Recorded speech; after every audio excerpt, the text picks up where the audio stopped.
បិទទ្វារបេះដូងឲ្យនៅទំនេរមិនទាន់ស្នេហ៍ទេព្រោះអីមាសមេនៅមានរវល់ជួបស្នេហ៍ទីមួយ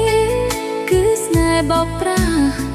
សែនឈឺចាប់ណាស់មិនទាន់ជាឡើយបិទទ្វារបេះដូងឲ្យនៅទំនេរមិនឲ្យខុសទេសូមឲ្យមាសមេស្នេហ៍លើកទីពីរចាំទុកប្រព្រានកុំចង់បោកស្រីចាំលុះថ្ងៃខ្សែមិនចាញ់ទៀតឡើយ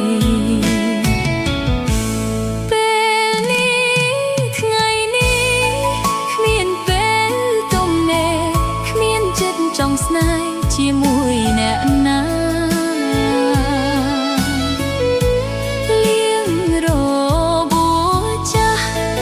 ជាសាពេលណាទើបហ៊ានវាចាបើកទ្វារបេះដូងសូមទុកបេះដូងឲ្យនៅទំនេរមិនទាន់រៀងទេឆាកលខនរឿងស្នេហ៍បរោក្បត់ស្រី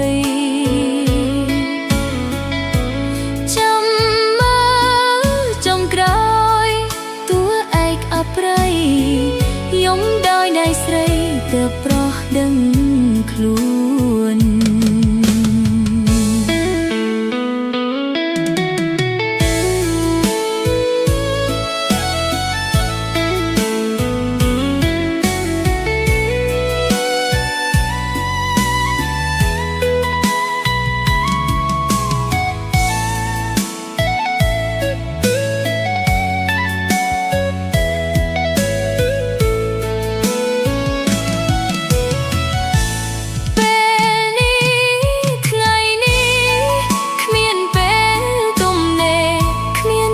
ចង់ស្នេហ៍ជាមួយអ្នកណាលៀងរបួសចាស់ជាសាពេលណាទើបហ៊ានវាចាបើកទ្វារបេះដូងសូមទុកបេះដូងឲ្យនៅទំនេរមិនទាន់រៀងទេ